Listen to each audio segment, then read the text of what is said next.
ونؤمن به ونتوكل عليه ونعوذ بالله من شرور أنفسنا ومن سيئات أعمالنا من يهده الله فلا مضل له ومن يضلل فلا هادي له وأشهد أن لا إله إلا الله وحده لا شريك له وأشهد أن محمدا عبده ورسوله أما بعد فإن خير الحديث كتاب الله وخير الهدي هدي محمد صلى الله عليه وسلم وشر الأمور محدثاتها وكل محدثة بدعة وكل بدعة ضلالة وكل ضلالة في النار فأعوذ بالله من الشيطان الرجيم بسم الله الرحمن الرحيم قاف والقرآن المجيد بل عجبوا أن جاءهم منذر منهم فقال الكافرون هذا شيء عجيب أإذا متنا وكنا ترابا ذلك رجع بعيد قد علمنا ما تنقص الأرض منهم وعندنا كتاب حفيظ بل كذبوا بالحق لما جاءهم فهم في أمر مريج أفلم ينظروا إلى السماء فوقهم كيف بنيناها وزيناها وما لها من فروج والأرض مددناها وألقينا فيها رواسي وأنبتنا فيها من كل زوج بهيج تبصرة وذكرى لكل عبد منيب وقال الله تبارك وتعالى فأعوذ بالله من الشيطان الرجيم أولئك الذين أنعم الله عليهم من النبيين من ذرية آدم وممن حملنا مع نوح ومن ذرية إبراهيم وإسرائيل وممن هدينا واجتبينا إذا تتلى عليهم آيات الرحمن خروا سجدا وبكيا وقال تعالى أيضا ويخرون للأذقان يبكون ويزيدهم خشوعا সমস্ত প্রশংসা সমস্ত তারিফ সেই মহান আল্লাহ রাব্বুল আলামিনের জন্য যার অশেষ অনুগ্রহে আজকের এই জুমআর দিনে জুমআর সালাতকে আদা করার জন্য আমরা যারা যারা যথাসময়ে সঠিক সময়ে এই জামে মসজিদে এসে উপস্থিত হতে পেরেছি আমরা সকলে বলি আলহামদুলিল্লাহ। শত কোটি দরুদ ও সালাম সেই মহামানব মানব নবী বিশ্ব নবী সাইয়্যিদুল মুরসালিন খাতামুন নবিয়্যিন মুহাম্মদুর রাসূলুল্লাহ সাল্লাল্লাহু আলাইহি ওয়াসাল্লামের জন্য যার আদর্শ অনুপ্রাণিত হয়ে যার আদর্শ মতে চলে আমরা নিজেরা নিজেদেরকে মুমিন মুসলিম হিসেবে গড়ে তোলার জন্য চেষ্টা করে যাচ্ছি। যে নবীর অনুসরণে অনুকরণে আমাদের এই প্রচেষ্টা, সেই নবীর জন্য শত কোটি দরুদ ও সালাম। আল্লাহুম্মা সাল্লি আলাইহি। সম্মানিত মুসল্লিয়ান কিরাম, আল্লাহ রাব্বুল আলামিন আমাদেরকে সৃষ্টি করেছেন তার ইবাদত করার জন্য।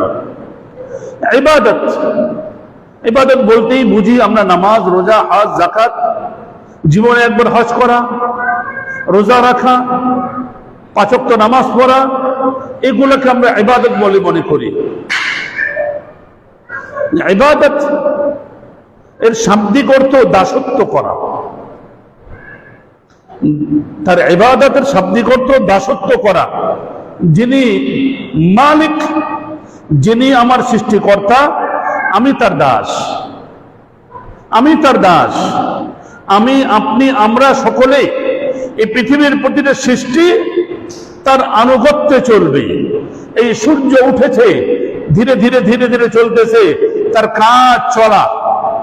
আমাদের চোখের, আমাদের দৃষ্টির সীমায় একটা সময় অস্ত যায়, ডুবে যায়, আরেক জায়গায় উঠে।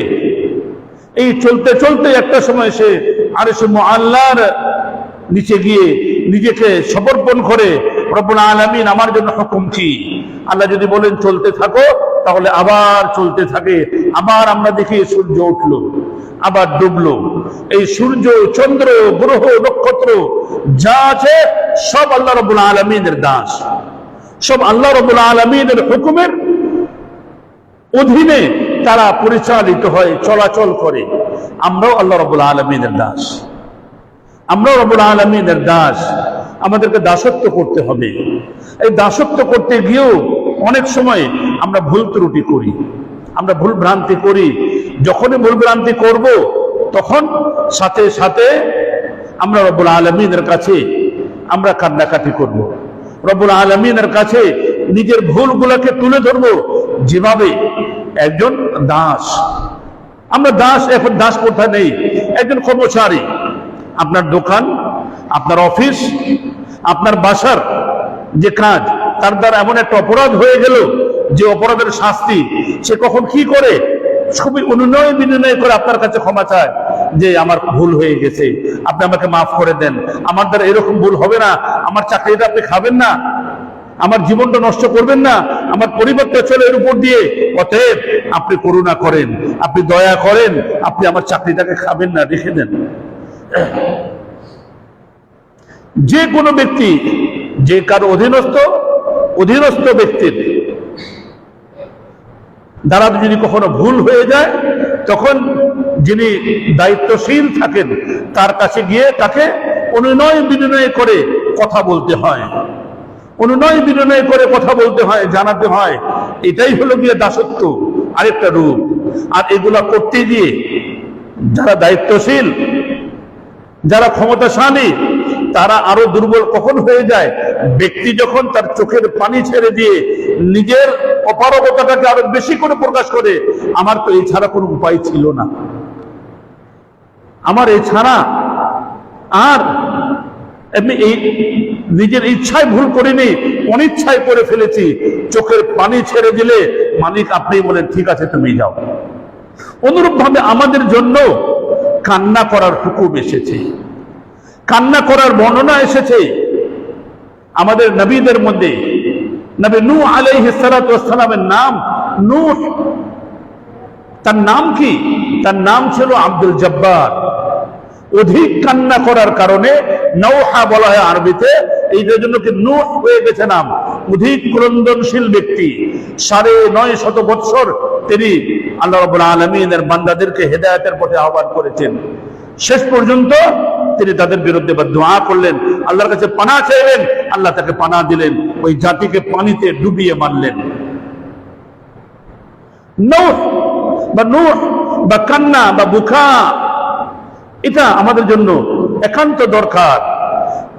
আল্লাহ রাব্বুল আলামিন বলেন, উলাইকাল্লাযীনা আনআমা আল্লাহ, ওই সমস্ত ব্যক্তি যাদেরকে আল্লাহ রাব্বুল আলামিন পুরস্কৃত করেছেন নবীদের মধ্য থেকে, যে নবীরা আদম আলাইহিস সালাতু ওয়াস সালামের সন্তান। এদের মধ্যে কতকে নূহ আলাইহিস সালাতু ওয়াস সালামের সাথে আমি নৌকায় তুলেছিলাম। তারপরে অনেকে আছে ইব্রাহিম আলাইহিস সালাতু ওয়াস সালামের সন্তান, ইসরাঈল এর সন্তান, যাদেরকে আমি হিদায়াত দিয়েছি, যাদেরকে নির্বাচিত করেছি।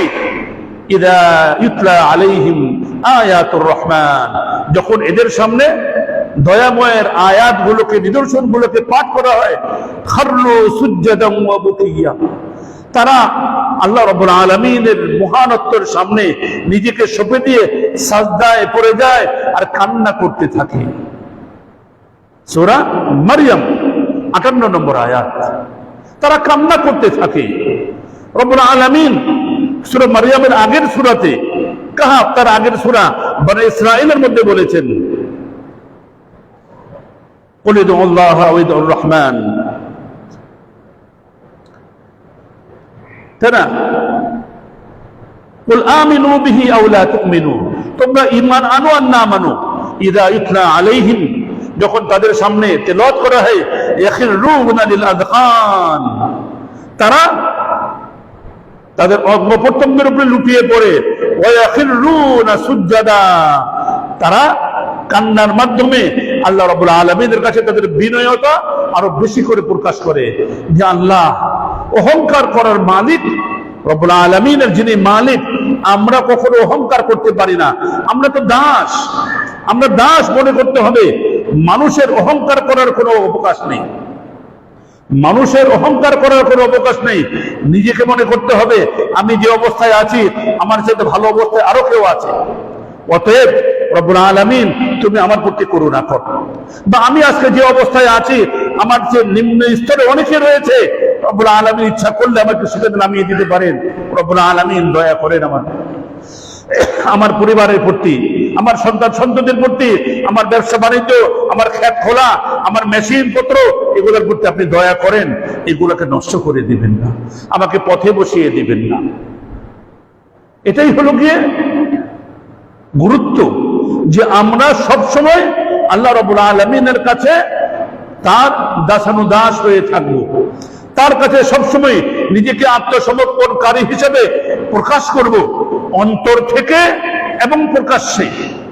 ঈমান অন্তরে বিশ্বাস করা, মুখে বলা, অঙ্গ প্রত্যঙ্গের মাধ্যমে বাস্তবায়ন করা। ঈমান আগে অন্তরে বিশ্বাস করতে হবে, এরপরে মুখে স্বীকৃতি দেবে লা ইলাহা ইল্লাল্লাহ, সমস্ত ক্ষমতার মালিক রব্বুল আলামিন। তাই তো নবী মুহাম্মদুর রাসূলুল্লাহ সাল্লাল্লাহু আলাইহি সাল্লাম এর গুরুত্বকে আরো বোঝানোর জন্য বলেছেন, লাউ তাআলামুনা মা আ'লামু, আমি যা জানি যদি তোমরা জানতে, লা যাহিকতুম কালিলা ওয়া লা বাকাইতুম কাসীরা, খুব অল্পই তোমরা হাসতে আর বেশি বেশি করে কান্না করতে। পরকালীন জীবনটা, দুনিয়ার জীবনটা আমাদের ক্ষণস্থায়ী জীবন। একজন মানুষ যদি 150-200 বছরও বাঁচে, নূহ আলাইহিস সালাতু ওয়াস সালাম 950 বছর দাওয়াত দিয়েছেন। কয় বছর বেঁচে ছিলেন? আরো দাওয়াত দিয়েছেন 950 বছর, আরো 50 দিলাম 1000 বছর। শুধু কিয়ামতের দিনটাই হবে 50,000 বছরের সমান। 50 ভাগের 1 ভাগ উনি হায়াত পেয়েছেন। আর আমাদের 1000 বছরও, 100 বছর, কয়জন বাঁচে? আমরা তো বলি সুন্নতি আমল হায়াত হলো গিয়ে 62 বা 63 বছর, যে বয়সে আমাদের নবী, বিশ্ব নবী নবী মুহাম্মদুর রাসূলুল্লাহ সাল্লাল্লাহু আলাইহি ওয়াসাল্লাম চলে গিয়েছেন। এতটুকুই যথেষ্ট আমাদের জন্য, জীবন গড়ার জন্য। আল্লাহ বলবেন, আওয়ালাম নুআম্মিরকুম মা ইয়াতাযাক্কারু ফীহি মান তাযাক্কার, আমি কি তোমাদেরকে বয়স দেই নাই যা স্মরণ করার মতো তোমরা স্মরণ করতে পারতে? ওয়াজাআকুমুন নাযীর, এরপরে তোমরা ভুলে গিয়েছিলে, তোমাদেরকে স্মরণ করাবার জন্য তোমাদের নিকটে নাযীর, সতর্ককারী নবী রাসূলগণ এসেছিলেন, তোমরা মানো নেই। অতএব ফাযুকু ফামা লিয-যালিমিন মিন নাসির, এখন চাখো, জালেমদের জন্য কোন রকমের কোনো সাহায্য নেই, জালেমদের জন্য। তাই দুনিয়াতে আমরা কান্নাকাটি করে আল্লাহকে যতটা সন্তুষ্ট করতে পারি, শুধু ব্যক্তিকে না, শুধু ব্যক্তিকে না, রব্বুল আলামিনকে, সমস্ত ব্যক্তির যিনি মালিক তার কাছে কান্নাকাটি করতে হবে। রাসূলুল্লাহ সাল্লাল্লাহু আলাইহি ওয়াসাল্লাম বলেন, আমি যা দেখি তোমরা তা দেখো না, আমি যা শুনি তোমরা তা শোনো না। আসমান তো চরচর শব্দ করছে, আর সেই শব্দ করার যোগ্য। আসমান চরচর শব্দ করছে, আসমানের মধ্যে এমন চারাঙ্গুল পরিমাণ জায়গাও ফাঁকা নেই যেখানে কোনো ফেরেশতা আল্লাহ রাব্বুল আলামিনের সিজদায় রত নেই। প্রত্যেকটা জায়গায় ফেরেশতারা সাজদা করে আছেন। আল্লাহর কসম, আমি যা জানি তোমরা যদি তা জানতে, তাহলে তোমরা খুব কমই হাসতে আর বেশি বেশি করে কাঁদতে। বিছানা স্ত্রীর নিকটে গেতে না, সারা রাত ধরে কান্না করতে, বাড়িঘর ছেড়ে পথে প্রান্তরে ঘুরতে বেড়াতে আর আল্লাহ আল্লাহ করতে, আল্লাহর কাছে কান্নাকাটি করতে। কত ভয়াবহ! আমরা জানি না কিছু, কিন্তু নবী মুহাম্মদুর রাসূলুল্লাহ সাল্লাল্লাহু আলাইহি ওয়াসাল্লাম যা কিছু জানতেন তা তো আমাদের জন্য কিছু বলে দিয়েছেন। কান্না করার গুরুত্ব কেন বেশি? রব্বুল আলামিনের নিকটে চোখের যে পানির যে ফোঁটা, এটার গুরুত্ব অত্যাধিক। নবী মুহাম্মদুর রাসূলুল্লাহ সাল্লাল্লাহু আলাইহি ওয়াসাল্লাম বলেন, লাইসা শাইউন আহাব্বু ইলাল্লাহি মিন কাতরাতাইন ওয়া আসরাতাইন। দুইটা ফোঁটা পানি আর দুইটা পায়ের চিহ্ন রব্বুল আলামিনের নিকটে সবচাইতে বেশি প্রিয়। সুবহানাল্লাহ। দুই কাতরা কি? একটা হলো চোখের ফোঁটার পানি, চোখের ফোঁটা, আর একটা দেহের রক্তের ফোঁটা। আল্লাহর পথে এই রক্তকে বিলিয়ে দেব। প্রতিটি ফোঁটা রক্ত রব্বুল আলামিনের কাছে অত্যন্ত মর্যাদা সম্পন্ন। অনুরূপভাবে চোখের ফোঁটার পানিও মর্যাদা সম্পন্ন। একজন মুজাহিদ আল্লাহকে সন্তুষ্ট করার জন্য যখন জিহাদ করতে বের হয়ে তার জীবনকে বিলিয়ে দেয়, রব্বুল আলামিন তার জন্য জান্নাতকে অবধারিত করে দেন। অনুরূপভাবে একজন ব্যক্তি যখন আল্লাহর ভয়ে কান্না করে আর চোখ থেকে পানি ফেলে, তার জাহান্নামের আগুন মেটাবার জন্য এই চোখের পানি যথেষ্ট। সুবহানাল্লাহ, সুবহানাল্লাহ। কত কঠিন এই কথা, কত কঠিন যে জাহান্নামের আগুনকে নিভিয়ে দেবে এই পানি। জাহান্নামের আগুন নেভাবার জন্য দুনিয়ার নদ নদী সাগর যা আছে দিয়ে দিলেও মিটবে না, কিন্তু আপনার আমার আল্লাহর ভয়ে, আল্লাহর আযাবের ভয়ে, আল্লাহর শাস্তির ভয়ে একটু পানি ফেললে এই পানি জাহান্নামের আগুনকে মিটিয়ে দিবে। সুবহানাল্লাহ, সুবহানাল্লাহ। আল্লাহর রাসূল সহ আগের রাসূলগণ তো নবীগণ কাঁদতেন। সেই সিলসিলায় সাহাবায়ে কেরাম কি করতেন? সাহাবায়ে কেরামও, তাই না, আল্লাহ রাব্বুল আলামিনের আয়াতগুলো যখন শুনতেন তখন তারা কাঁদতেন। সাহাবাদের মধ্যে শুরুতেই বলি ওসমান ইবনে আফফান রাদিয়াল্লাহু তাআলা আনহু। দুনিয়াতে থাকতেই যিনি জান্নাতের গ্যারান্টি পেয়েছেন, দুনিয়াতে থাকতেই যিনি জান্নাতের সুসংবাদ পেয়েছেন। আল্লাহ রাসূল নাম ধরে বলেছেন, আবু বকর ফিল জান্নাহ ওয়া উমর ফিল জান্নাহ ওয়া উসমান ফিল জান্নাহ ওয়া আলী ফিল জান্নাহ ওয়া তালহা ফিল জান্নাহ ইলা আখির। 10 জন সাহাবীর নাম নিয়ে নিয়ে বললেন, এরা জান্নাতি, এরা জান্নাতি, এরা জান্নাতি। শুধু তাই নয়, আমভাবে একটা কথা বলেছেন, মান রাআনি আও রাআ মান রাআনি, যে আমাকে দেখলো ঈমানের অবস্থায়, ঈমানের অবস্থায় মারা গেল, অথবা যে আমাকে দেখেছে তাদেরকে দেখলো ঈমানের অবস্থায়, ঈমানের অবস্থায় মারা গেল, হারমাত আলাইহিমুন নার, হুররিমাত আলাইহিমুন নার। আল্লাহ রাব্বুল আলামিন এদের উপরে জাহান্নামের আগুনকে হারাম করে দিয়েছে, হারাম করে দিয়েছে। এই সাহাবাদের মধ্যে নাম নেওয়া ব্যক্তি ওসমান ইবনে আফফান রাদিয়াল্লাহু তাআলা আনহু। ওসমান তার দাস বলেন, দাস হানি, ওসমান রাদিয়াল্লাহু তাআলা কবরের পাশে দাঁড়িয়ে এত বেশি কাঁদতেন যে তার দাড়ি ভিজে যেত, দাড়ি ভিজে যেত। কত ফোঁটা পানি দরকার দাড়ি ভিজাতে বলে। একজন সাহাবী কাঁদতেছেন, তাকে প্রশ্ন করা হলো, জান্নাত জাহান্নামের আলোচনা করলে তো আপনি এত কাঁদেন না, অথচ কবর দেখে এত বেশি কাঁদেন কেন? তিনি বলেন, রাসূলুল্লাহ সাল্লাল্লাহু আলাইহি ওয়াসাল্লাম বলেছেন, আখিরাতের মঞ্জিলগুলোর মধ্যে কবর হলো গিয়ে প্রথম মঞ্জিল। এখান থেকে যদি তুমি মুক্তি পেয়ে গেলে তাহলে অন্যগুলো তোমার জন্য সহজ হয়ে যাবে। আমি চিন্তা করি, এখানে যদি আমি আটকা পড়ে যাই তাহলে আমার আগের মঞ্জিলগুলো পার হব, এরপরে না জান্নাত। এতটা ভয় করতেন, এতটা ভয় করতেন। রাসূলুল্লাহ সাল্লাল্লাহু আলাইহি ওয়াসাল্লাম বলেন, ওসমান ইবনে আফফানের বর্ণনা, আমি কবরের দৃশ্যের চাইতে অধিক ভয়ঙ্কর দৃশ্য আর দেখিনি। কবরের যে ভয়াবহতা, এর চাইতে ভয়ঙ্কর জিনিস আর দেখিনি। গুনাহগারদের জন্য যে সাপগুলো ছেড়ে দেওয়া হবে কবরের মধ্যে, এই সাপ যদি পৃথিবীতে একবার শ্বাস ফেলে এই পৃথিবীর ঘাসপালা সব জ্বলে পুড়ে ছারখার হয়ে যাবে। এতটা বিষাক্ত, এতটা বিষাক্ত। ওই সাপ দুইটা ছেড়ে দেওয়া হয় কবরের মধ্যে, পাপীর, একটা মাথার সামনে থেকে একটা পায়ের সামনে থেকে, কামড়াতে কামড়াতে কামড়াতে যখন পেটের দিকে যায় দুজন, আবার ছেড়ে দেয়, আবার কামড়াতে থাকে, আবার ছেড়ে দেয়। কিয়ামত অবধি এটা চলতে থাকবে। সুবহানাল্লাহ। কিয়ামতের ভয়াবহ অবস্থা। করে করে ফেরেশতা আসবেন, হাতুড়ি নিয়ে, এমন হাতুড়ি পাহাড়ের মধ্যে মানলে রাসূল বলেছেন পাহাড় ধূলিসাৎ হয়ে যাবে, এত শক্তিশালী ফেরেশতা। আর ফেরেশতা চোখে অন্ধ, কানে বহেরা, কোনো কিছু শুনবেও না, দেখবে না, যে মায়া আসবে। আর এরা এমন ফেরেশতা যে যখন রব্বুল আলামিন তাদেরকে কোনো আদেশ করে সূরা তাহরীমের বর্ণনা, এরা কখনো নাফরমানি করে না, যা আদেশ করেন তাই করেন। যে কবরের ভয়াবহ অবস্থা, এই অবস্থা দেখে ওসমান ইবনে আফফান রাদিয়াল্লাহু তাআলা আনহু জান্নাতের সুসংবাদ পাওয়ার পরেও কাঁদতেন। আজকে আমরা কাঁদা ভুলে গিয়েছি, আজকে আমরা কান্না করা ভুলে গিয়েছি, কাঁদতে পারি না। রাসূলুল্লাহ সাল্লাল্লাহু আলাইহি ওয়াসাল্লাম বলেছেন আফশুস সালাম, তোমরা একে অপরকে বেশি বেশি করে সালাম দাও।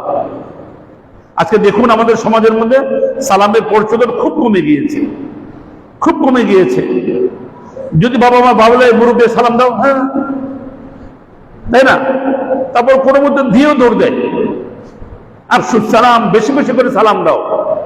আমরা এখানে যারা বসে আছি, ছোট্ট একটা প্রশ্ন করবো, যারা বিবাহিত আছেন, যারা বিবাহিত আছেন, অনেকে অবিবাহিতও আছেন, যারা অবিবাহিত, আপনি বাড়িতে গিয়ে কখনো আপনার মাকে বাবাকে সালাম দিয়েছেন? একটু চিন্তা করেন তো। অনেকে বলে বাপ মাকেও সালাম দিতে হয়। আল্লাহ আল্লাহ রসুলের পরে সবচেয়ে সম্মানিত পৃথিবীতে পিতা আর মাতা, বাবা মাকে কখনো সালাম দিয়েছি? আচ্ছা, বাড়িতে ঢুকে, বাড়িতে হয়তো স্ত্রী একাই আছে বা ছেলে পেলে আছে, বাড়িতে ঢুকে কখনো সালাম দিয়েছি আসসালামু আলাইকুম? বাড়িতে ঢুকে আমরা শব্দ করি বিভিন্ন রকমের, নক করি, বাড়িতে ঢুকে কখনো সালাম দিয়েছি? তাহলে আমার সন্তান শিখবে কোত্থেকে? আমার সন্তানের পথ্যপুস্তক তো আমি বাবা, আমি বাবা, আমি বাবা। আমাদের সমাজের নিয়ম উল্টা। শিক্ষক ক্লাসে ঢুকলে ছাত্ররা সালাম দেয়। নিয়ম হলো গিয়ে যে ঘরে ঢুকবেন, যতগুলো লোকই থাক, তিনি সালাম দিয়ে ঢুকবেন, তিনি সালাম দিবেন। আর যারা বসে আছেন বা দাঁড়িয়ে আছেন, যারা আগে থেকে আছেন, তারা উত্তর দিবেন। কিন্তু আমাদের উল্টা, নেতা আসছে, ওস্তাদ আসছে, আসসালামু আলাইকুম, না, এটা না। বাড়িতে ঢুকেই সালাম, আফশুস সালাম, সালামকে ছড়িয়ে দেন। কোনো অনুষ্ঠানে গিয়েছে আসসালামু আলাইকুম,